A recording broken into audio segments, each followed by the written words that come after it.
بن کے رحمت مہمان ہمارے.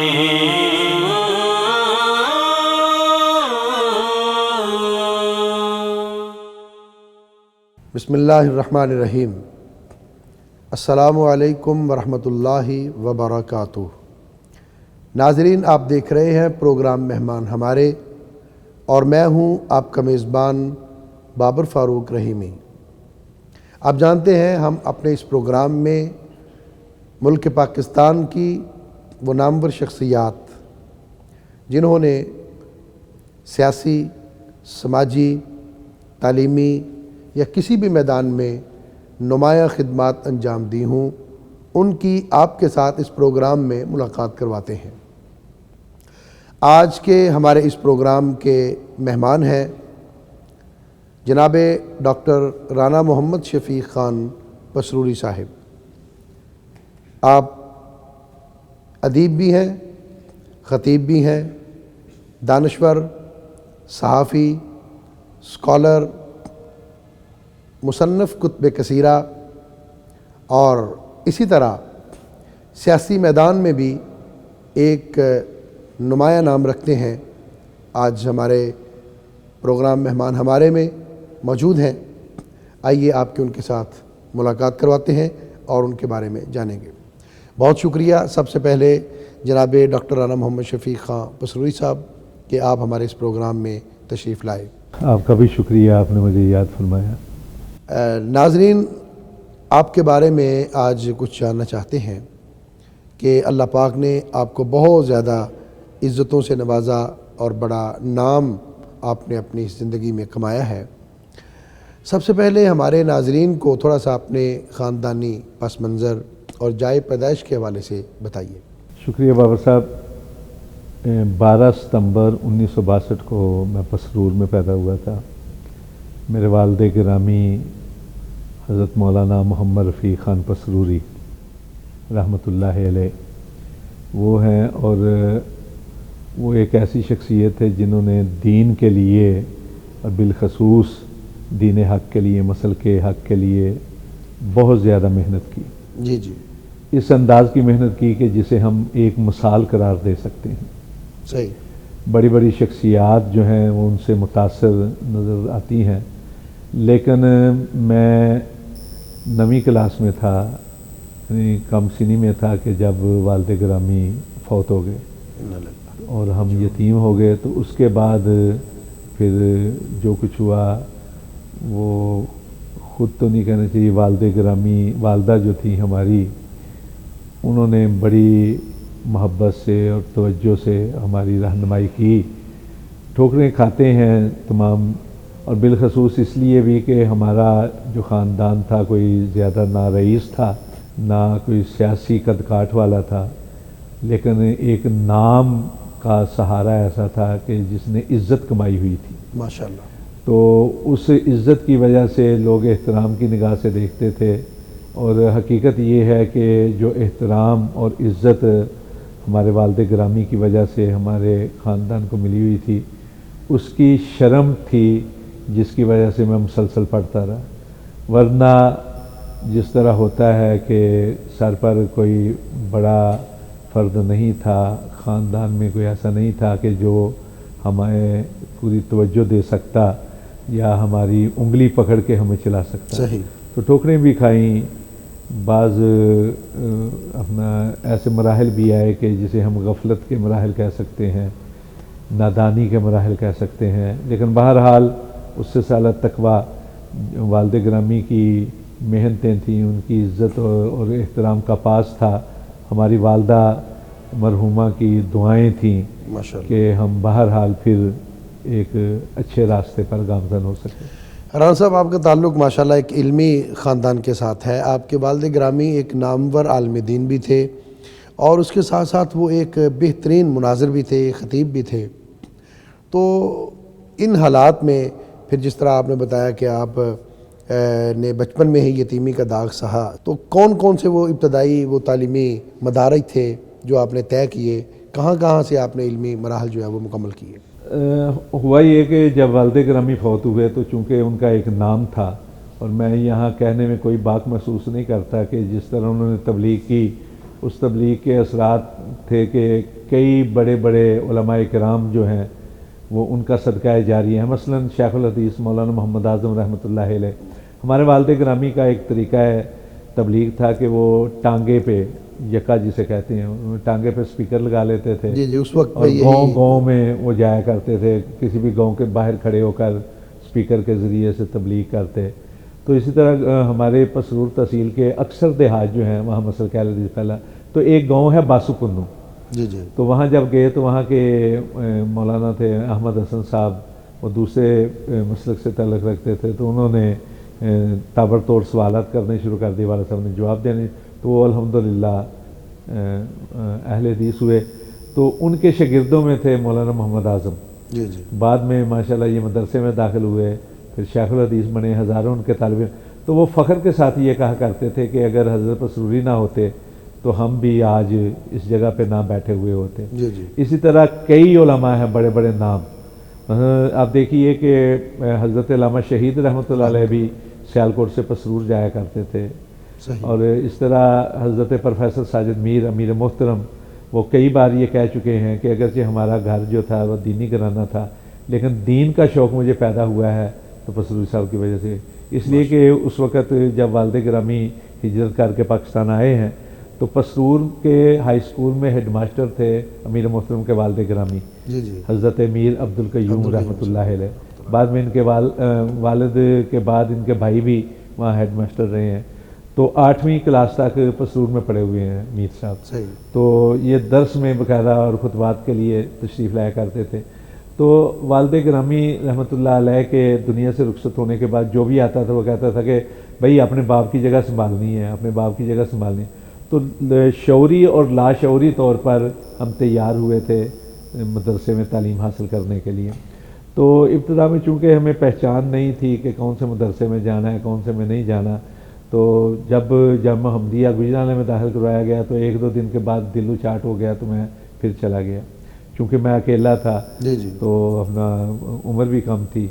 تو اس کے بعد پھر جامعہ ابراہیمیہ سیالکوٹ میں تو وہاں تھوڑا عرصہ رہا. ہمارے محلے کے تھے مولانا عبدالرشید راشد، یونیورسٹی فارغ ہوئے، بعد میں نائب شیخ الحدیث بھی رہے ہیں جامعہ رحمانیہ میں. تو وہ پڑھا کرتے تھے سرگودا میں. تو ان کی باتیں سن کے یا ان کی ترغیب کی وجہ سے میں پھر سرگودا میں چلا گیا. شوق پیدا ہوا کہ چلو میں سرگودا میں جانا چاہیے. تو سرگودا میں پھر ابتدائی تعلیم جو ہے وہ حاصل کی. اس جگہ مولانا ابوالسلام محمد صدیق سرگودی رحمۃ اللہ علیہ کی نگرانی میں. جی جی تو وہاں پڑھتا رہا ہوں. تو یہ ڈاکٹر سعید چنیوٹی صاحب جو ہیں مولانا محمد سعید چنیوٹی صاحب یہ بھی میرے استاد ہیں ابتدائی کلاس کے، بلبل مرام نے ان سے. تو مولانا ابوالسلام محمد صدیق سرگودی رحمۃ اللہ علیہ آپ جانتے ہیں کہ بہت بڑا علمی نام ہے.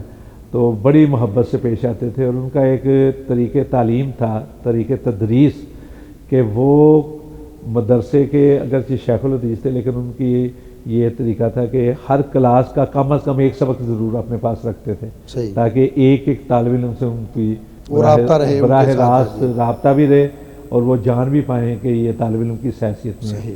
تو الحمدللہ ابتدائی کلاس سے لے کر آخری کلاس تک جتنے امتحانات ہوئے جتنے مدارس میں بھی تمام مدارس میں فرسٹ آتا رہا ماشاءاللہ. وہاں سے پھر 2 کلاسیں تعلیم حاصل کی کہ گھر میں کچھ حالات بن گئے ایسے کہ ہمارے جو مکان اور دکانیں، چونکہ پسرور میں ہمارا اکیلا گھر تھا، باقی خاندان کے لوگ جو تھے چچا وغیرہ وہ گاؤں میں رہتے تھے، تو بعض لوگوں نے تنگ کرنا شروع کر دیا دکانوں پر قبضے کے حوالے سے. ہم واپس چلے گئے کچھ اپنا بدھوار. تو پھر گجرانوالہ قریب میں تھا پسرور کے، تو سید محمد اکرم شاہ صاحب رحمۃ اللہ علیہ جی جی رحمۃ ان کے پاس میں چلا گیا. لیکن اس کے بعد پھر وہی ماحول بن گیا آوارگی کا، بڑے اپنا میں کہتا ہوں کہ غفلت کے ایام تھے. تو تقریباً سال سوا سال جو ہے میں وہ رہا ہوں اپنا، یعنی گجرانوالہ میں آنا جانا، گجرانوالہ سے ہٹ کر غفلت یعنی چھوڑ کے غفلت کے مدرسے سے بالکل قطع تلقی اختیار کر لی. پھر ایک بزرگ آئے وہ کہنے لگے کہ کسی طرح سے فراغت حاصل کر لو، باقی دنیاوی معاملات تو چلتے رہتے ہیں. تو پھر میں چلا گیا کراچی. دوری کی وجہ سے پڑھ بھی لوں گا. جی جی لیکن بہرحال یہ ہے کہ سرگودا میرا یا سید اکرم شاہ صاحب کے پاس جامعہ رحمانیہ میں گجرانوالا میں رہا یا کراچی میں رہا. آخر وقت تک جتنے بھی امتحان ہوئے ہیں تمام مدارس میں پورے مدرسے میں اول آتا رہا. پھر میں کراچی میں تھا، انہی دنوں میں نے وفاق کا امتحان دیا الحمدللہ ممتاز حیثیت میں، اگرچہ میں نے اس وقت ترمذی پڑھ رہا تھا جب وفاق کا امتحان دیا. اچھا حالانکہ دینا چاہیے تھا بخاری شریف کے بعد. جی جی لیکن ہوا اصل میں یہ کہ ہمارے دوست تھے اس وقت، وہ مدرسے کے استاد تھے علامہ سعید بن عزیز جنہیں بعد میں شہید کر دیا گیا تھا. ان کے ساتھ دوستی تھی تو کہنے لگے کہ میں نے امتحان دینا ہے وفاق المدارس. میں کہا میں بھی دیتا ہوں. تو ہم دونوں نے پھر وہاں سے داخلہ بھیجا. ہمارا جو سینٹر بنا تھا وہ تھا جامعہ بکر، جامعہ بکر اسلامیہ کراچی گلشن اقبال میں. ہم پڑھتے تھے بنس روڈ پہ، تو یہاں آ کے دیا. اگرچہ بعد میں پھر جامعہ ستاریہ یعنی محمدی مسجد جو تھی بنس روڈ والا جو مدرسہ تھا جامعہ ستاریہ میں منتقل ہوا. تو جامعہ ستاریہ میں ہم پہلا بیچ تھے جو فارغ ہوئے. اچھا اچھا تو اس طرح اپنا وہاں سے اور اسی دوران میں کراچی سے میں نے فاضل اردو کا امتحان دیا اور الحمدللہ ٹاپ کیا تھا اس وقت فاضل اردو کے امتحان کراچی میں رہ کر. اور پھر اسی دوران میں جامعہ اسلامی یہ جو جامعہ بکر اسلامی ہے اس میں پہلی بار پاکستان میں ہوا تھا دورہ مصطلح الحدیث، اس میں بھی میں نے ٹاپ کیا تھا. دورہ مصطلح الحدیث میں بھی پورے پاکستان سے نوجوان جو ہے اس میں شریک ہوئے تھے. اور ہمارے اس وقت ایک تھے شبیر نورانی صاحب استاد، 2 سیکشن تھے، اور ہمارے تھے خلیل الرحمان لکھوی صاحب. تو خلیل الرحمان لکھوی صاحب شبیر عثمانی صاحب یہ دونوں استاد تھے.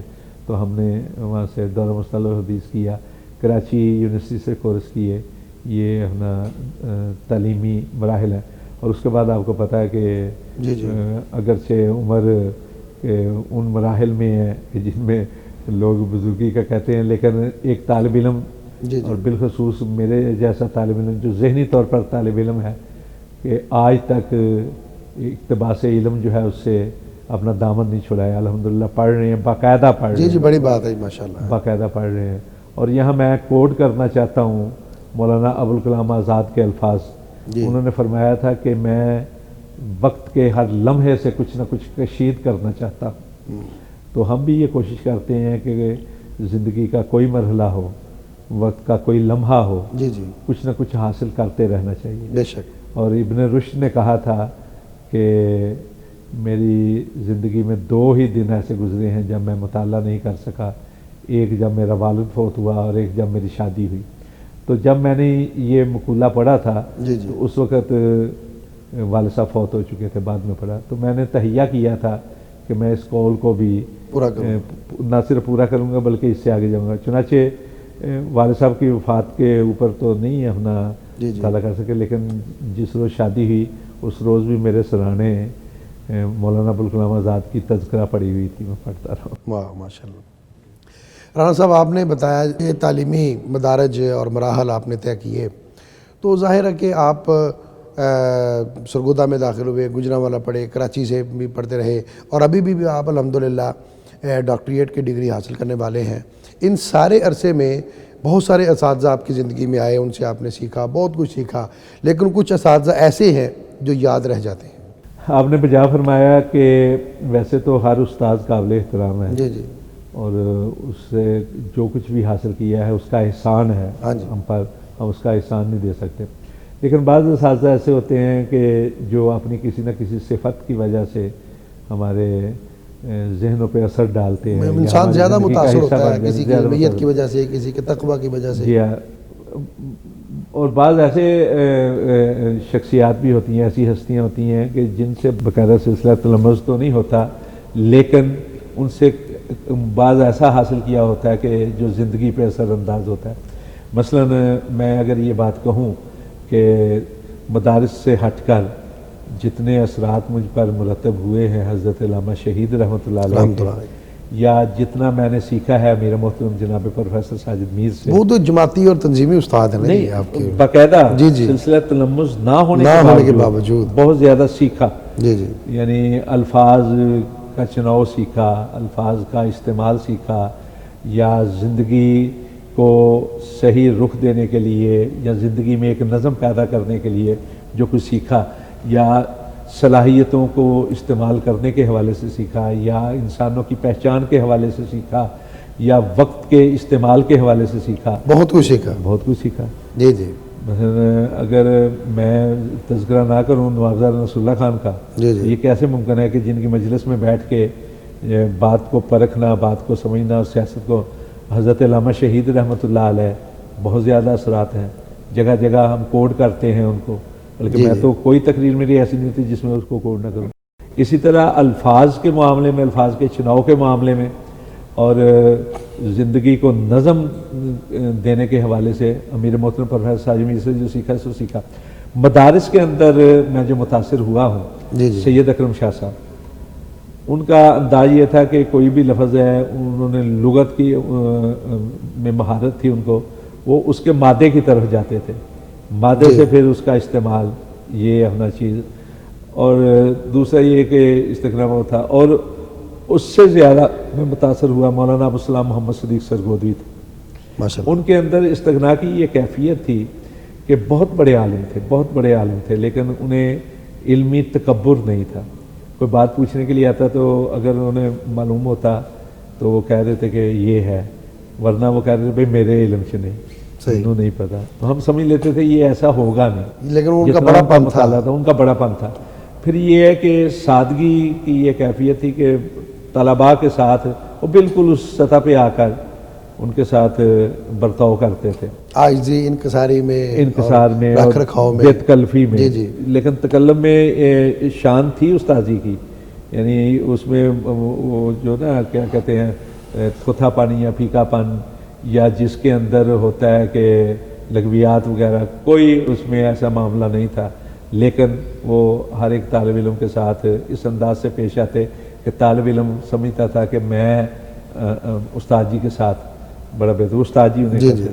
مثلا ان کی رہائش جو تھی مسجد کے اوپر تھی، تو سامنے مدرسہ تھا، مدرسے کے اندر کمرے رکھے تھے. تو باہر سے آتے تو اونچی آواز سے کہتے علماء کرام، تاکہ طالب علم جو ہیں وہ، ورنہ آپ کو پتہ کہ جی طالب علمی کی جو زندگی ہوتی ہے، یعنی وہ چاہتے تھے کہ طالب علم ایک رکھ رکھاؤ اور وقار کے ساتھ رہیں. ان سے سیکھا. پھر قاری کرم الجلیلی، کرم الجلیلی آپ نے نام سنا ہوگا، ان کا جی. کلمی نام تھا، اصل میں ان کا نام تھا قاری عبدالحکم، شیخ الحدیث تھے. عبدالحکم. جی ہاں، بخاری جی. شریف ہم نے ان سے پڑھی تھی.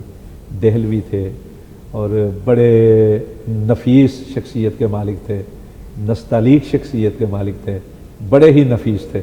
پان اکثر کھایا کرتے تھے، بڑے تحمل کے ساتھ. کراچی میں تھے؟ کراچی میں جی کراچی میں تھے. مولانا عبدالجلیل خان کے صاحبزادے تھے قاری، اور انہوں نے کاتب بڑے اچھے تھے، صحیح فعل حدیث کے ایڈیٹر تھے، مدیر اعلیٰ تھے، اور بخاری شریف پڑھاتے بھی رہے ہیں. بخاری شریف کی باقاعدہ شرح بھی لکھتے ہیں، خود لکھتے بھی رہے ہیں، ماشاء اللہ. یعنی کتابت بھی خود ہی کرتے رہے ہیں. اور ان کی نصرت الباری کے نام سے شرح ہے. عبدالجلیل نے شروع کی تھی، تو بعد میں پھر انہوں نے اس کو مکمل جب کیا. تک زندہ رہے اس کو تھوڑا تھوڑا لکھتے رہے. تو ان کا انداز یہ تھا کہ وہ بخاری شریف تو پڑھاتے تھے، لیکن ساتھ ساتھ فقہ پہ بھی ان کی بڑی نظر تھی. پھر ایک ادیب بھی تھے، تو ادب کے حوالے سے انہوں نے بڑی میری رہنمائی فرمائی، کتابوں کے ساتھ تعلق کی مضبوطی. اور یہاں میں یہ بات کہنے میں کوئی باک محسوس نہیں کرتا کہ میں الحمدللہ تحدیث نعمت کے طور پر کہ زمانہ طالب علمی ہی سے کتاب کے ساتھ میرا تعلق بہت مضبوط ہو چکا تھا. اس وقت جماعت غرباء اہل حدیث کی جو لائبریری ہے، جی جی بڑی قدیمی لائبریری ہے. مولانا عبدالوہاب کی کتابیں، پھر مولانا عبدالستار کی کتابیں، مولانا عبدالجلیل کی کتابیں، بعد وہ لائبریری میرے ہاتھ کی تیار کرتا ہے. ماشاء اللہ. یعنی وہ پہلے کتابیں جو تھیں بعد میں ایک کمرے میں انہوں نے پھینک دی ہوئی تھی، تو میں جاتا تھا قاری کرم الجلیلی صاحب کے پاس، عصر کے بعد ان کے پاس بیٹھتا تھا، تو اکثر ان کے سے اقتباس کیا کرتا تھا. رانا صاحب آپ کی گفتگو بڑی دلچسپ ہے اور بڑے ہمارے ناظرین کے لیے ایک نئی چیزیں مل رہی ہیں. لیکن ناظرین ابھی یہاں وقت ہوا ہے وقفے کا، باقی باتیں وقفے کے بعد. آئے ہیں بن کے رحمت مہمان ہمارے،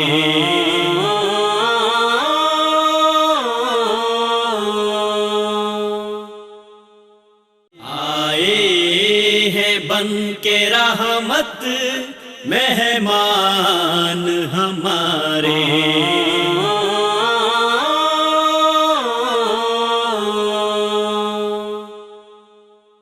ویلکم بیک ناظرین. وقفے پر جانے سے پہلے اسلامی نظریاتی کونسل پاکستان کے ممبر، نامور صحافی، ادیب، خطیب، دانشور، اسکالر، مصنف کتب کثیرہ جناب رانا محمد شفیق خان پسروری صاحب کے ساتھ ہم آپ کی ملاقات کروا رہے تھے. آئیے اس ملاقات کو جاری رکھتے ہیں. جی رانا صاحب، آپ بتا رہے تھے کراچی کی لائبریری کا ایک حال.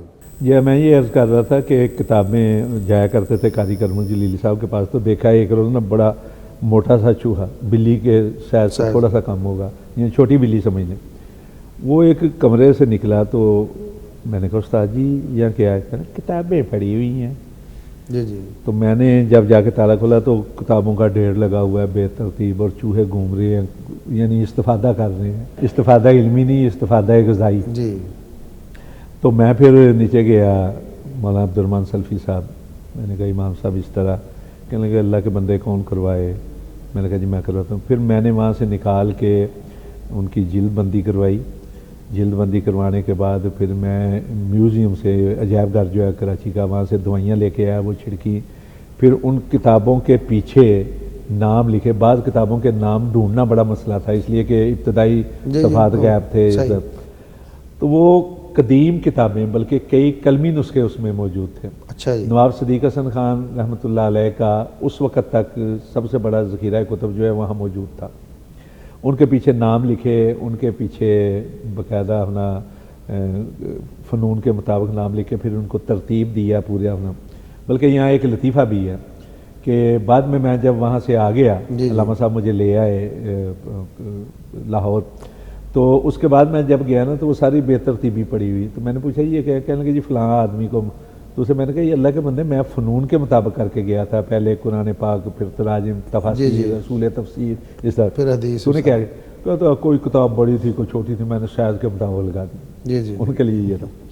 وہ لائبریری تھی الحمدللہ. پھر اسی دوران میں ایک کورٹ روڈ سے جائیں صدر کی طرف تو الٹے ہاتھ پہ کے ایم سی لائبریری تھی.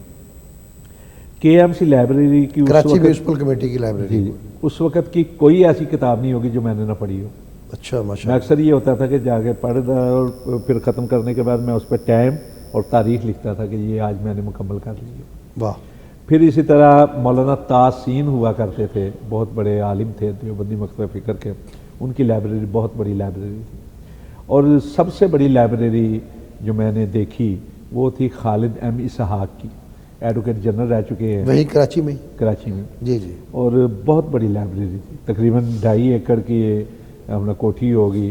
اس کے اندر 2 منزلہ اپنا ڈبل سٹوری مکان تھا. اس کے اندر جگہ جگہ کتابیں ہی کتابیں تھیں، اور 15 لائبریری انہوں نے اس وقت رکھے ہوئے تھے. اس لائبریری کو دیکھنے کا موقع ملا حضرت علامہ شہید رحمۃ اللہ علیہ کے ساتھ. اس لیے کہ ان دنوں حضرت علامہ صاحب کتاب لکھ رہے تھے الاسماعیلیہ، تو اس کے لیے بہت زیادہ مدد کی تھی خالد احمد اسحاق نے. جو کیس تھے ان کے آپس میں آغا خانیوں کے، بوریوں کے، تو وہ کیسوں کی فائلیں انہوں نے دی تھی. بعض نایاب کتابیں دی تھیں. اسی دوران میں بوری جو مکتبہ فکر ہے اسماعیلیوں کا جو گروہ ہے، ایک تو آغا خانی ہے، ایک بوری جماعت بوری، تو ان کا ایک ناظم آباد میں بہت بڑا مدرسہ تھا جامعہ سیفیہ، اس کی لائبریری بھی ہم نے دیکھی. ہمدرد والوں کی لائبریری، حکیم سعید صاحب کی لائبریری بھی دیکھی. علامہ صاحب کتابیں جمع کر رہے تھے. میرا خیال ہے کہ وہیں پر ہی علامہ صاحب کے ساتھ آپ کا تعلق بنا ہوگا. نہیں، علامہ صاحب کے ساتھ تعلق وہاں نہیں بنا تھا، علامہ صاحب سے تعلق وہاں مضبوط ہوا تھا. اچھا، تعلق اس سے پہلے تھا؟ اس سے پہلے تعلق یہ تھا، جس طرح میں نے پہلے آغاز میں بتایا کہ حضرت علامہ شہید رحمۃ اللہ علیہ کے والد گرامی بھی جی جی ہمارے والد گرامی سے بہت متاثر تھے. ان کے خطابت کی وجہ سے یا ان کی تبلیغ کی وجہ سے. تو وہ وہاں سے سیالکوٹ سے بھیجا کرتے تھے علامہ صاحب کو پسرور. اچھا جی. تو جس طرح پروفیسر ساجد میر صاحب کہتے ہیں، اس طرح علامہ صاحب بھی ہمارے والد صاحب کے یعنی قائل تھے ان کے انداز تبلیغ کے، اور بالخصوص مسلک کے اندر ان کی حمیت کے اور غیرت کے. تو بہت زیادہ تعلقات تھے. تو علامہ صاحب اس وجہ سے پیار کرتے تھے. پھر اسی دوران میں جب ایک دور میں نے بتایا نا آپ کو دوران تعلیمی سے غفلت کا دور، اس دور میں جمعیت طلباء الحدیث بنائی تھی میں نے ضلع سیالکوٹ کے اندر. اس وقت ناروال ضلع بھی ضلع سیالکوٹ میں تھا. اچھا جی. تو جمعیت طلباء الحدیث جو تھی اس کا اگرچہ اس وقت مولانا معین الدین لکھوی امیر تھے مرکزی جمعیت اہل حدیث کے، اور ناظم اعلیٰ تھے حضرت میاں فضل حق رحمۃ اللہ علیہ، لیکن جمعیت طلباء اہل حدیث کے جو نوجوان تھے ان کا رخ تھا حضرت علامہ شہید کی طرف. تو علامہ صاحب نے ان کو ایک دفتر دے دیا تھا 16A علامہ اقبال کے اندر، وہ علامہ صاحب کی کوٹھی تھی لیکن اس میں. تو اس وقت میں ادھر آ گیا تھا، اچھا جی، یعنی ناظم دفتر کہہ لیں، کچھ تھوڑے دن ہی رہا ہوں میں. تو اس دوران علامہ صاحب کے ساتھ، اس سے پہلے پسرور میں ایک جلسہ ہوا تھا، تو علامہ صاحب باقاعدہ گئے. تو جب پتہ چلا کہ میں مولانا رفیق صاحب کا بیٹا ہوں تو بڑا پیار سے محبت سے پیش آئے. تو جب لاہور میں آیا ہوں تو پھر علامہ صاحب کے پاس ہی آتے جاتے رہے ہیں، بلکہ اس دوران میں ایک دو جذباتی مسئلے ہوئے تو علامہ صاحب نے بڑی حوصلہ افزائی کی، بہت زیادہ. پھر جب کراچی میں تھا تو اس وقت پاکستان سے بین الاقوامی پروازیں جتنی تھیں وہ کراچی سے جایا کرتی تھیں، انٹرنیشنل ایئرپورٹ وہی تھا. انٹرنیشنل ایئرپورٹ وہی تھا. صحیح. تو حضرت علامہ شہید رحمۃ اللہ علیہ یہاں سے کراچی کے لیے روانہ ہوتے ہوئے مجھے فون کیا کرتے تھے، یعنی موبائل تو ہوتے نہیں تھے. جی جی. تو محمدی مسجد کے نمبر پہ تو مجھے بتاتے میں فلاں فلیٹ سے آ رہا ہوں. اور جب باہر جاتے اس وقت تک، یعنی ایئرپورٹ سے لے کر ایئرپورٹ چھوڑنے تک میں علامہ صاحب کے ساتھ رہتا تھا. بلکہ بعض اوقات ایسا بھی ہوا کہ علامہ شہید رحمۃ اللہ علیہ ہوٹل میں رہی ہیں تو میں وہاں بطور خادم ان کے ساتھ رہا ہوں. صحیح. پھر علامہ شہید رحمۃ اللہ علیہ جب باہر سے آتے تھے تب بھی میں ان کو ریسیو کر کے تو لاہور پہنچانے تک میں ان کے ساتھ رہتا تھا. اسی دوران میں علامہ شہید رحمۃ اللہ علیہ جب کراچی میں رہتے تو ان کے ساتھ مسلسل میں ہوتا تھا، جس جگہ بھی وہ جاتے میں ساتھ جاتا تھا. ماشاءاللہ. تو الاسماعیلیہ کے لیے بہت زیادہ مواد جو ہے میں یہ کہہ سکتا ہوں کہ میں نے کراچی سے فراہم کیا. ایک ڈاکٹر رفیق نزار پنجوانی تھے، وہ آغا خانیت سے تائب ہو کر اہل سنت ہوئے تھے، انہوں نے بہت زیادہ مواد فراہم کیا. تو ان سے لے کر میں علامہ صاحب کو بھیجا. اسی طرح خالد احمد اسحاق کے اکثر ہم نے جو ہے نا اس طرح کیا کرتے تھے. بلکہ اور جگہوں سے بھی کچھ کتابیں لی، کچھ ایسے واقعات بھی ہوئے جو بیان نہیں کیے جا سکتے. تو حضرت علامہ شہید رحمۃ اللہ علیہ کے ساتھ وہاں یہ تعلق مضبوط ہوا. اور اس سے بھی زیادہ یہ ہوا کہ جب علامہ شہید رحمۃ اللہ علیہ نے الگ سے ایک نظم قائم کیا تو کراچی کے اندر وہ نظم قائم کرنے والا میں تھا. جامعہ اس کی بنیاد آپ نے رکھی کراچی میں. وہ اس طرح کہ کراچی کے اندر ایک تو تھی جماعت غرباء اہل حدیث، زیادہ منظم تھی اور زیادہ اس کی شاخیں تھیں. دوسری ایک جماعت تھی جمعیت اہل حدیث رجسٹرڈ کراچی. یہ در حقیقت ان لوگوں کی تھی جن کی اکثریت پنجابی دہلی سوداگران پر مشتمل تھی، لیکن وہ کاروباری لوگ تھے، ایک خاص محدود حلقے تک تھے. باقی کچھ اثرات مرتب کیے تھے جامعہ بکر اسلامیہ کے بعد جو ہے، لیکن یہ باقاعدہ اہل حدیث کے نام سے نہیں. تو میں دوران طالب علمی جو ہے نا جامعہ ستاریہ کی جو مسجد ہے اس کا نام ہے جامع مسجد ابن تیمیہ، اس کا پہلا خطیب میں تھا، باقاعدہ خطیب. اچھا ماشاءاللہ. تو اس کی جو گیلری تھی اس گیلری میں ہم نے جمعیت اہل حدیث بنائی حضرت علامہ شہید والی. دوران طالب علمی ہی میں نے اہل حدیث یوتھ فورس جو ہے وہ جوائن کی. جمعیت طلباء اہل حدیث کا میں مرکزی نائب صدر تھا بحیثیت عہدہ، یعنی صوبے کے حوالے سے صوبائی عہدے. تو اسی دوران میں حضرت مولانا حبیب الرحمن یزدانی رحمۃ اللہ علیہ پر جب قاتلانہ حملہ ہوا کاموکی میں تو اس کے رد عمل میں ہم نے پریس کانفرنس کی. تو کول روڈ کی مسجد کے جو خطیب تھے وہ تھے مولانا عبداللہ ناصر رحمانی،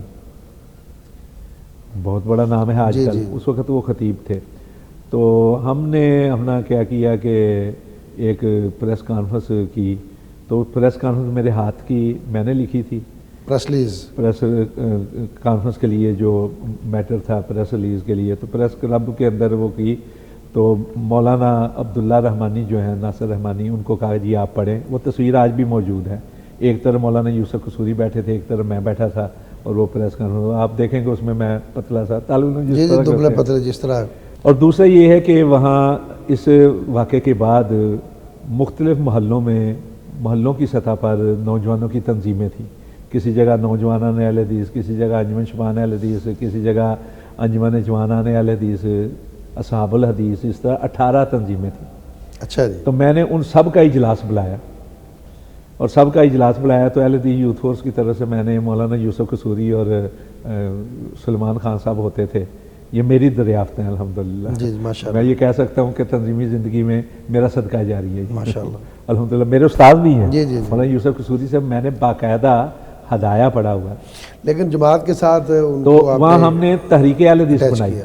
میں یہ عرض کرنا چاہتا آج جو تحریک اہل حدیث کے نام سے وہاں جی کوئی جی. نظم قائم ہے وہ نہیں. وہ نہیں. وہ پہلا نظم میں نے قائم کیا تھا. 18 تنظیموں کو اکٹھا کر میں نے کہا جی آپ اپنے اپنے علاقے میں کریں لیکن علماء کے دفاع کے لیے مدارس کے دفاع کے لیے آپ ایک جوائنٹ جو ہے اس پلیٹ فارم ہونا چاہیے وہ ہونا چاہیے.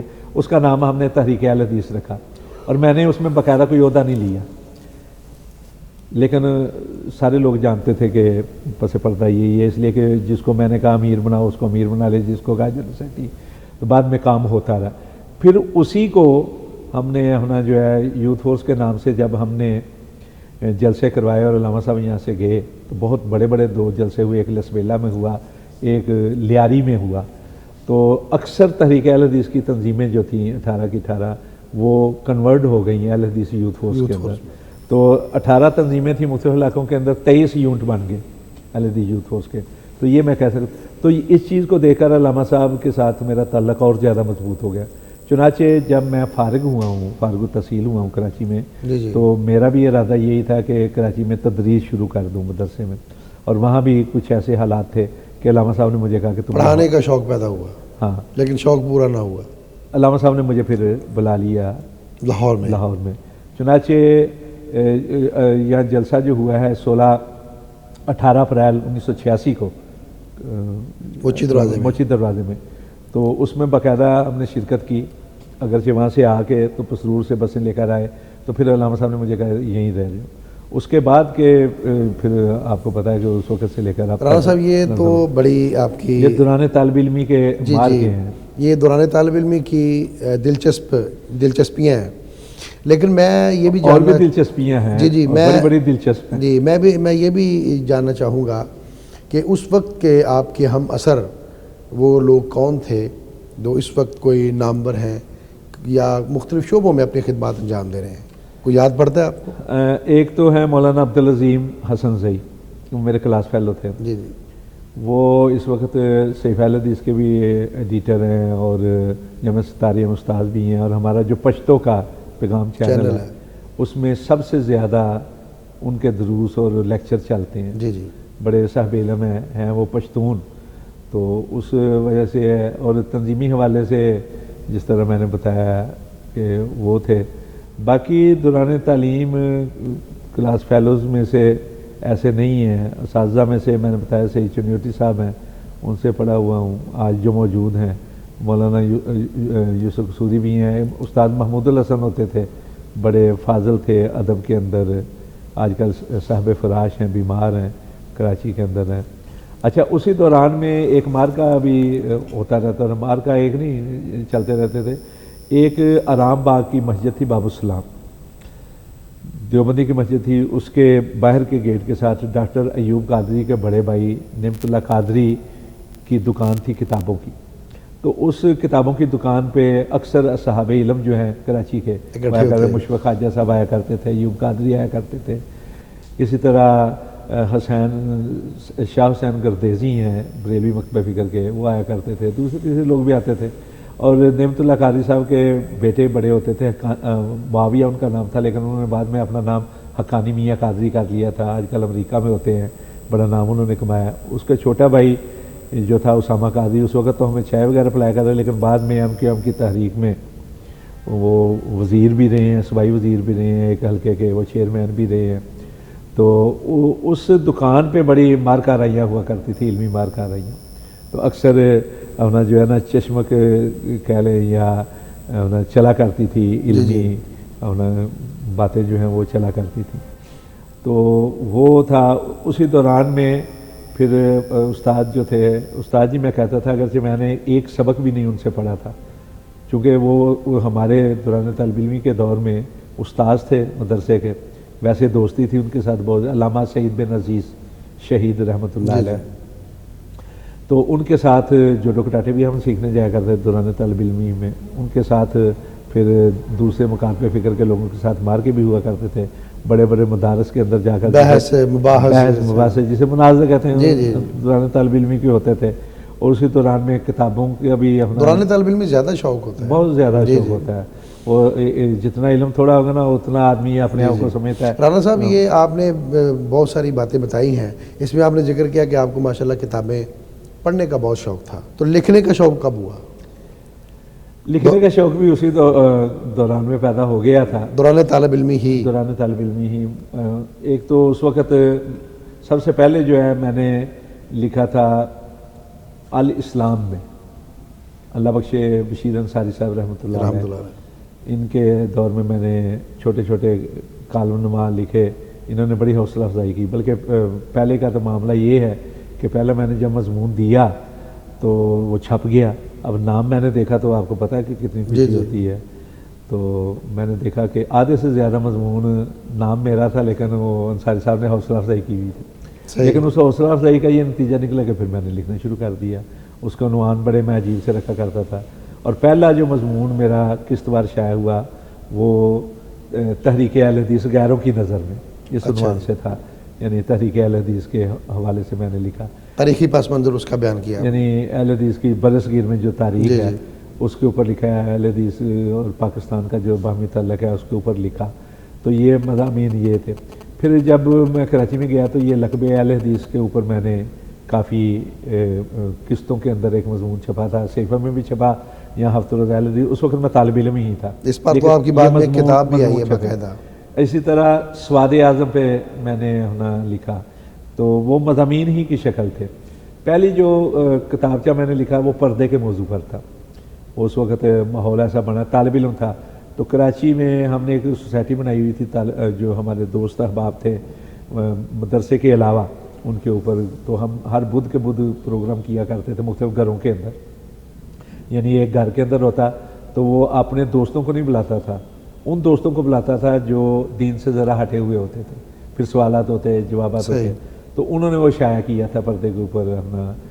پھر میں نے اسی دوران میں ایک سرکولر جاری ہوا تھا کہ یہ جو اذان سے پہلے درود پڑھا جاتا ہے اس کے یہ نہیں پڑھنا چاہیے، صرف اذان دینی چاہیے اوقاف کی مساجد کے لیے، لیکن اس کے اوپر ہمارے جو بریلوی مکتب فکر سے تعلق رکھنے والے علماء کرام ہیں انہوں نے بہت زیادہ احتجاج کیا تھا، تو اس وقت میں نے جو پہلی کتاب تھی وہ لکھی تھی کہ اس کا عنوان تھا کہ درود السلام کی شرعی حیثیت، تو اس پسند یہ پہلی تصنیف تھی۔ رانا صاحب یہ تو ایک آپ کی تاریخ ہے، آپ کی ایک ہسٹری ہے، آپ اپنی ذات میں ایک انجمن ہے، انشاءاللہ یہ بات جاری رہے گی۔ ناظرین، جناب رانا محمد شفیق خان پسروری صاحب کے بارے میں، ان کے بچپن کے بارے میں، ان کی تعلیم اور ابتدائی حالات کے بارے میں ابھی ہم جان رہے ہیں، بہت کچھ جانیں گے، لیکن یہ وقت ہوا ہے ایک وقفے کا، باقی بریک کے بعد۔ آئے ہیں بن کے رحمت مہمان ہمارے،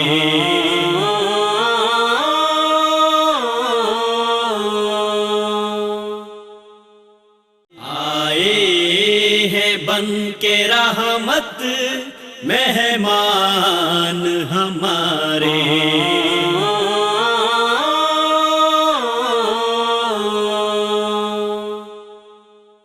ویلکم بیک ناظرین۔ وقفے پر جانے سے پہلے آپ ملک پاکستان کے عظیم صحافی، عظیم دانشور، عظیم عالم دین جناب رانا محمد شفیق خان پسروری صاحب کی بڑی خوبصورت باتیں سماعت فرما رہے تھے، آئیے ان کے بارے میں مزید جانتے ہیں۔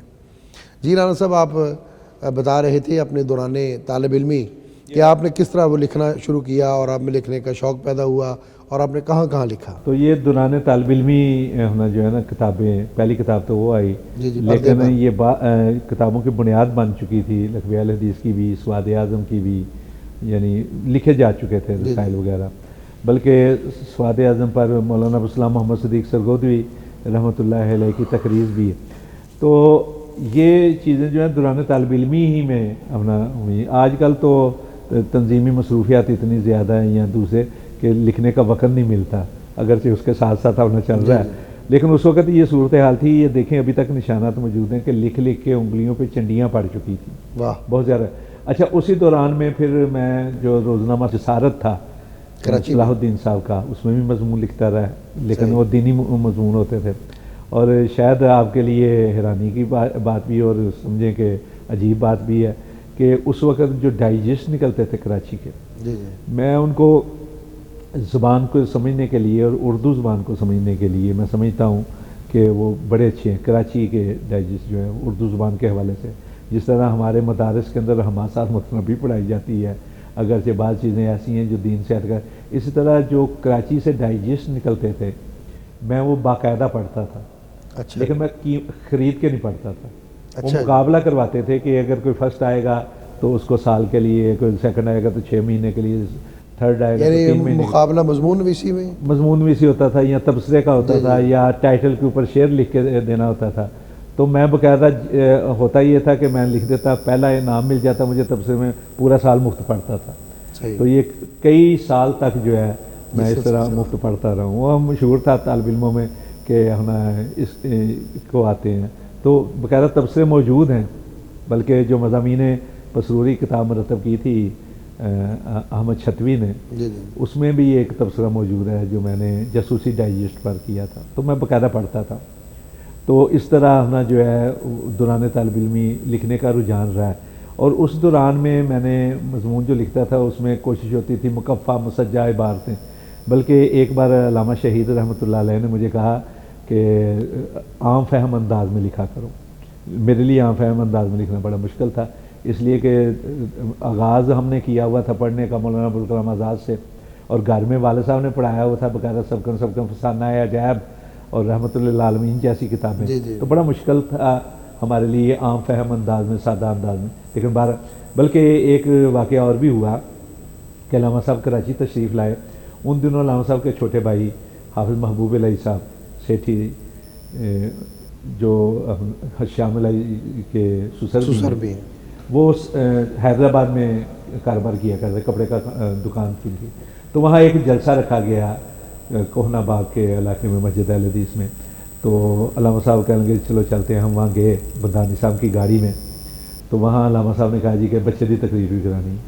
تو میں نے تقریر کی، مثلا کہ پیر بدر شاہ راشدی رحمۃ اللہ علیہ کی صدارت میں پروگرام تھا. جی جی تو تقریر بڑی اچھی. تو واپسی پہ مجھے کہنے لگے علامہ صاحب اور پتر لفاظی کٹاتے دلائل بتا. جی جی یعنی یہ ان کا خاص انداز تھا کہ وہ کہتے کہ لفاظی جو ہے نا عام آدمیوں کے ساتھ. تو اسی طرح مضمون کے حوالے سے بھی ہے. تو لکھنے کا جو ہے وہ آغاز ہو چکا تھا، بلکہ اس سے طالب علمی ہی اسکول کے دور میں بلکہ میں لکھا کرتا تھا گھر میں. چونکہ لائبریری بہت بڑی تھی، والد صاحب نے جس طرح بتایا فسانہ عجائب پڑھنے کے لیے دی، اور باقاعدہ اس کے اوپر جب لفظ سمجھ میں نہیں آتا تھا تو والد صاحب سمجھایا کرتے. رحمۃ اللہ عالمین پڑھنے کے لیے تقویۃ الایمان باقاعدہ پڑھایا کرتے تھے والد صاحب گھر میں. تو میں نے اپنا تخلص رکھ لیا تھا عقیق ابن رفیق پسروری. عقیق ابن رفیق پسروری، یعنی چھٹی ساتویں کا تھا. تو اس وقت بھی آپ کا ادیبانہ ذہن تھا. توک بندی سے میں نے لکھا. تو پھر والد صاحب نے اس کے نیچے بڑے عجیب سے اپنا فکر لیا کہ پسروری کھاتا ہے یہ حلوہ پوڑی اس طرح کر کے والد صاحب نے وہ کیا. تو یہ رجحان بن چکا تھا. بلکہ اسلامی طلباء نے اس وقت مقابلہ کروایا تھا مضمون نویسی کا، تو اس کی سند میرے پاس موجود ہے. اس میں بھی میں نے ضلع میں پہلی پوزیشن لی تھی. اس وقت میں 7ویں 8ویں میں تھا.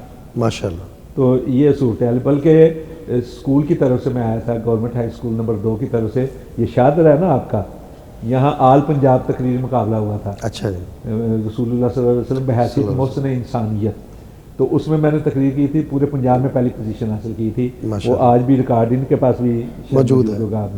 تو یہ دوران طالب علمی کا ماحول تھا. تو میں یہ بات یعنی غرور اور تکبر کے طور پر نہیں، تحدیث نعمت کے طور پر، کہ گو اپنے دوستوں کے برابر نہیں ہوں میں، لیکن کسی حریف سے کمتر نہیں ہوں میں. الحمدللہ تحدیث نعمت کے طور پر کہ اسی وقت سے شروع کیا ہوا تھا. تو اللہ نے اپنا مواقع فراہم کیے، کرتے گئے اپنا. اللہ قبول فرمائے. اس کے بعد رانا صاحب آپ کا تعلق حضرت علامہ احسان الہی ظہیر شہید رحمۃ اللہ علیہ کے ساتھ کراچی میں مضبوط ہوا. آپ کی ملک بھر میں جو ایک پہچان ہے، اس میں ایک پہچان آپ کی حضرت علامہ شہید رحمۃ اللہ علیہ کے ساتھ تعلق بھی ہے. تو اس حوالے سے بتائیں کہ پھر کس طرح یہ تعلق جو ہے وہ لاہور پہنچا، اور پھر لاہور میں آخری ملاقات تک آپ ان کے ساتھ رہے ہیں. تو وہ ذرا تھوڑا سا ہمارے ناظرین کو بتائیں. واقعتاً یہ جو تعلق ہے حضرت علامہ شہید رحمۃ اللہ علیہ کے ساتھ، یہ میری پہچان بھی ہے، میرے لیے ایک شرف اور اعزاز بھی ہے، اور حقیقتاً اس حوالے سے بہت زیادہ لوگوں کی طرف سے محبت بھی مجھے ملی، احترام بھی ملا، اس میں بہت بڑا حصہ ہے، اور میں سمجھتا ہوں کہ میرے لیے سرمایہ حیات کی حیثیت رکھتا ہے۔ حضرت علامہ شہید رحمۃ اللہ علیہ سے میں نے بتایا نا کہ والد صاحب کا تعلق تھا، اس کے بعد حضرت علامہ شہید کی شفقت تھی، محبت تھی، پھر کراچی میں جو تعلق مضبوط ہوا، اس کے بعد علامہ صاحب نے مجھے یہاں بلا لیا۔ علامہ صاحب کی کوشش تھی کہ ایک ٹیم ایسی تیار کی جائے نوجوانوں کی جو ان کے تنظیمی کاز کو لے کر آگے بڑھے۔ صحیح۔ چنانچہ اہل حدیث یوتھ فورس کی طرف ان کی زیادہ توجہ تھی، اور وہ علماء کے ساتھ ان کے روابط تھے، علماء پر مشتمل وہ ایک ٹیم تو بنا چکے تھے، لیکن تنظیمی کاز کو آگے بڑھانے کے لیے ان کی زیادہ توجہ تھی نوجوانوں پر، اور اہل حدیث یوتھ فورس کی جس طرح انہوں نے سرپرستی کی ہے، اور اس کی بڑی وجہ یہی تھی کہ وہ نوجوانوں میں سے چاہ رہے تھے ان کو متحرک کرنا چاہتے تھے، منظم کرنا چاہتے تھے، میسر آئیں۔ تو الحمدللہ میں یہ بات فخر سے کہہ سکتا ہوں کہ لاہور میں آنے کے بعد اگرچہ علامہ صاحب تعلقات بڑے وسیع تھے، اور دوستی بنانا بھی جانتے تھے، دوستی نبھانا بھی جانتے تھے، دوستوں کی قدر بھی کیا کرتے تھے، تعلقات کو پالتے تھے، لیکن اس کے باوجود میں یہ کہہ سکتا ہوں کہ جتنا قریب میں رہا ہوں شاید کم ہی کسی کو نصیب ہوا ہو۔ مجھ سے پہلے ہوئے ہوں گے، بڑے قربتیں ہوئی ہوں گی، لیکن بعد میں کئی معاملات میں وہ مجھ پہ اعتماد بھی کیا کرتے تھے، ساتھ بھی کیا۔ اب دیکھیے کہ مثلا آتے جاتے کئی بار ایسا بھی ہوا کہ حالات نازک ہوئے تو مجھے اپنے گھر میں ٹھہرا لے، حالانکہ دفتر میں بھی موجود تھا، اور پھر ان کے گھر میں اگر رہے ہیں تو رات کے 2 بجے، 2:30 بجے، 3 بجے تک ان کی محبت اور شفقت کا یہ عالم تھا کہ کبھی چائے لے کے آ رہے ہیں، کبھی کھانا پہنچا رہے ہیں، یعنی بہت۔ علامہ صاحب لکھنے پڑھنے کے شوقین بھی تھے، وہ بہت زیادہ اور آپ ان کی بہت زیادہ معاملت کرتے۔ بلکہ ایک واقعہ ہوا کہ میں ان دنوں میرے علم میں آئی تھی نئی کتاب دیوان غالب کی شرح مولانا غلام رسول میر نے جو لکھی ہے، نوائے سروش، تو میں وہ پڑھ رہا تھا، 53 لارنس روڈ کی بات ہے، تو حضرت علامہ شہید باہر سے تشریف، اس وقت کوٹھی تھی، اس طرح مسجد یا مدرسہ یا مرکز نہیں بنا ہوا تھا، تو حضرت علامہ شہید آ گئے، تو میں پڑھ رہا، میرے توجہ نہیں، علامہ صاحب دروازے میں داخل ہوئے تو میں نے فوراً چھپا کے نا پیچھے کر لی، ایسے بند کر کے۔ علامہ صاحب کہتے ہیں اوئے اے کلکائی کی پڑھنا ہے پیا، یعنی انہوں نے سمجھا کہ یہ جو چھپایا ہے، ان کی آواز میں ہی روب تھا الحمدللہ، اور ایک ہیبت تھی، اور پھر ہمارے لیے تو روب احترام بھی تھا، احترام کا روب اپنا ہوتا ہے، تو مجھے یہ تھا کہ مجھے ڈانٹیں گے کہ شاعری پڑھ رہے ہو جی سر، کیچ پائے کلکائی، میں کہا جی نوائے سروش غلام رسول میر تھی، میں کہا جی تلکائی کا لیا، میں کہا جی میں ڈانٹوں گا، بڑا بیوقوف ہے، یہ ان کا انداز تھا، بڑا بیوقوف ہے، چلا میرے نال۔ اسی وقت یعنی آئے تھے کس کام سے، مجھے ساتھ بٹھایا گاڑی میں، سیدھا اپنی لائبریری میں لے گئے، اور لائبریری کے اس کونے میں لے کے گئے جہاں شاعری کی کتابیں پڑھی ہوئی تھیں۔ اچھا۔ تو مولانا ظفر علی خان کا کلام کے جو مجموعے تھے وہ پڑھے تھے، دوسرے جو کلاسیکل شعراء ہیں ہمارے اردو کے، ان کے مجموعے کلام دیکھے تمہیں بھی لکھان دیں پڑھیا کرو۔ بلکہ ایک دفعہ کاموں کی میں ایک جلسے میں ہمارے ایک ساتھی ہوتے تھے، اب بھی ہیں لیکن بہرحال تنظیمی طور پہ وہ مرحوم ہو چکے ہیں، اللہ تعالیٰ ان کی دین دنیا بہتر کر، دعائی کرنی چاہیے، ہمارے ساتھی تھے، انہوں نے مجھ سے پہلے تقریر کی تو میں نے بھی بعد میں کی، تو انہوں نے ایک شعر جو ہے وہ تھوڑا سا ادھر ادھر کر دیا، تو علامہ صاحب واپسی پہ کہنے لگے اور شعر رکوع سیکھ لیا کرو، حالانکہ عمر میں مجھ سے بڑے ہیں، علم میں بھی مجھ سے زیادہ ہوں گے۔ تو علامہ شہید رحمۃ اللہ علیہ کا یہ انداز تھا شفقت کا، محبت کا، تربیت۔ یہاں ایک بات میں اور ایک اعزاز اور امتیاز کے حوالے سے، ایک شرف کے حوالے سے میں عرض کرنا چاہتا ہوں کہ علامہ شہید رحمۃ اللہ علیہ کے اکثر اخباری بیانات، اس وقت اخباری ہوتا تھا، یہ ٹی وی ہوتا تھا، یہ چینل تو تھے نہیں، نہ سوشل میڈیا تھا، علامہ صاحب مجھے کہہ دیا کرتے تھے کہ اس موضوع پہ بیان بنا جاری کرو، اکثر بیانات میرے ہاتھ کے لکھے ہوئے، صحیح، جو اخبارات میں شائع ہوئے تھے، اکثر جمہوریت کے حوالے سے دوسرے، اور بارہا ایسا ہوا ہے کہ وہ تقریر کر رہے ہیں، تقریر میں سے میں خود عکس کر کے تو وہ لکھا کرتا تھا، اس لیے اور یہی وجہ ہے کہ علامہ شہید رحمۃ اللہ علیہ نے اپنی زندگی میں جو ترجمان الحدیث ہے اس کی مجلس ادارت میں میرا نام لکھ دیا، ماشاء اللہ. حالانکہ میں عمر کے لحاظ سے کم سن تھا کئی بزرگوں سے، اور اس کی علامہ صاحب کی زندگی میں کئی تصریحات میری لکھی ہوئی ہیں. اور یہاں ایک اور بات میں عرض کر دوں کہ علامہ صاحب شریعت بل کے جو ضیاء الحق کا شریعت بل تھا، ہاں جی، اس کے خلاف آپ کو معلوم ہے ایک توانا آواز تھی بہت بڑی، علامہ شہید رحمۃ اللہ علیہ کی. تو اس کا جو جنگ فورم میں مذاکرہ ہوا، اس کا سارا کیس جو ہے فائل ورک جو تھا جی جی، وہ علامہ صاحب کی نگرانی میں نے تیار کیا تھا. یہی وجہ ہے کہ جس روز جانا تھا تو یہ جو علامہ صاحب کی رہائش تھی شادمان میں، اس میں جمع ہوئے تھے حضرت پروفیسر ساجد میر امیر محترم، یہ سیالکوٹ کے ساتھیوں کے ساتھ آئے ہوئے تھے، میں بھی تھا، دوسرے لوگ بھی تھے. تو علامہ صاحب نے کہا جی چلیں وہاں چلتے ہیں. تو امیر محترم پروفیسر ساجد میر صاحب، اورنگزیب ملک تھے، اجاز ملک تھے، اور آسن ملک، یہ لوگ سیالکوٹ کے تھے آئے ہوئے. ان کو جب بھیجا یہ جانے لگے، میں بھی چلنے لگا. علامہ صاحب کہا تو کتنی چلا ہے؟ میں کہا بھیجا تو میرے نال جانا. تو میں علامہ صاحب کے ساتھ گیا. تو اندر جب جنگ فورم کے لیے اندر داخل ہونے لگے تو باہر جماعت اسلامی والے شریعت بل کے بہت بڑے حامی تھے. تو ان سے تعلق رکھنے والے شریعت بل کے حامیوں کی 2 بسیں آئی ہوئی تھیں لوگوں کی. تو جیسے انہوں نے علامہ صاحب کو دیکھا، انہوں نے کہا شریعت بل نافذ کرو، شریعت بل نافذ کرو. تو میں پیچھے رک گیا جی جی، کہ علامہ صاحب کہتے ہیں ان کو مخاطب کر کے کہنے لگے انہیں نافذ کرنا ہے، انہیں نافذ کرنا ہے، جاؤ جنہیں نافذ کرنا ہے اتنے جا کے نعرے لاؤ. ان کو براہ راست کوئی ڈر نہیں، کوئی خوف نہیں، کوئی. تو میں باہر کھڑا ہو گیا، مجھے کہا تو اندر بڑھ، یعنی مجھے پہلے اندر داخل کیا، بعد میں آپ داخل ہوئے. حالانکہ میرا ارادہ یہ تھا کہ یہ شفقت تھی نا جی ان کی. پھر علامہ صاحب نے مجھے اپنے ساتھ بٹھایا. جس کرسی پہ بیٹھے ہوئے تھے میں کرسی پہ تو نہیں بیٹھ سکتا تھا، لیکن ساتھ جو خالی جگہ تھی اس پہ بیٹھا، اور رجسٹر میری جوڑی میں جو تصویریں شائع ہوئیں بعد میں فورم کی ان میں وہ موجود ہے. اور میں یہ بات بھی اپنے لیے اعزاز سمجھتا ہوں کہ اس فورم کے اندر علامہ شہید رحمۃ اللہ علیہ نے اس واقعے کا ذکر کرتے ہوئے کہ باہر نعرے لگے، انہوں نے کہا کہ میں اور میرا اسسٹنٹ جی جی، ہم آ رہے تھے کہ باہر نعرے بازی ہو رہی تھی اور بسیں لائی گئی ہیں، یہ ہے وہ. یعنی اسسٹنٹ کا لفظ میرے لیے استعمال کیا، میرے لیے بہت بڑا اعزاز تھا. پھر اس کے بعد آپ جانتے ہیں کہ علامہ شہید رحمۃ اللہ علیہ نے جو آخری خطبہ دیا ہے چینی علی مسجد کے اندر، جی جی، اس میں باقاعدہ میرا اعلان کیا کہ میرے بعد اس مسجد کے اندر شفیق خطبہ دیا کرے گا. یہ بھی میرے لیے بہت بڑا اعزاز. یہ بڑا اعزاز ہے. آپ جانتے ہیں کہ چینی علی مسجد اگرچہ علامہ شہید رحمۃ اللہ علیہ کا ارادہ تھا کھلی جگہ پہ جانے کا، چونکہ علامہ صاحب کی مقبولیت بہت زیادہ بڑھ چکی تھی، اللہ تعالیٰ اسے عروج دے رہا تھا، دن بہ دن مقبولیت میں اضافہ ہو رہا تھا. تو علامہ شہید رحمۃ اللہ علیہ کا ارادہ یہ تھا کہ باغ جناح کے سامنے جو جگہ ہے جی جی، لارنس روڈ کی، اس کو مرکز بنا کر وہاں، لیکن انہیں نصیب نہیں ہوا. جی. آخری خطبہ جو ہے چینی علی مسجد میں ہوا اور اس میں میرا اعلان کیا. اور چینی علی مسجد کی آپ جانتے ہیں ایک تاریخی حیثیت جی ہے، جی، یعنی سن تعمیر کے حوالے سے بادشاہ مسجد سے 4 سال پرانی ہے. اور یہ وہ مسجد ہے جس میں حضرت مولانا ابو سعید محمد حسین بٹالوی رحمۃ اللہ علیہ خطبہ دیتے رہے، جس میں مولانا عبدالجبار غزنوی رحمۃ اللہ علیہ نے خطبہ دیا، جس میں مولانا عبدالواحد غزنوی باقاعدہ خطیب رہے. مولانا عبدالواحد غزنوی کے بعد مولانا داؤد غزنوی، سید داؤد غزنوی رحمۃ اللہ علیہ خطیب رہے، حافظ اسحاق صاحب خطیب رہے. پھر علامہ شہید رحمۃ اللہ علیہ نے ساری زندگی وہاں خطبہ دیا. جی جی، اور اس وقت سے لے کر تاریخی مسجد ہے ایک. تاریخی مسجد میرے لیے بہت بڑا اعزاز ہے. بعد میں کئی لوگوں نے مجھ سے رابطہ کیا کہ آپ ہماری مسجد میں آ جائیں، ہم آپ کو رہائش بھی دیں گے، گاڑی بھی دیں گے، بڑی بڑی تنخواہوں کا بھی.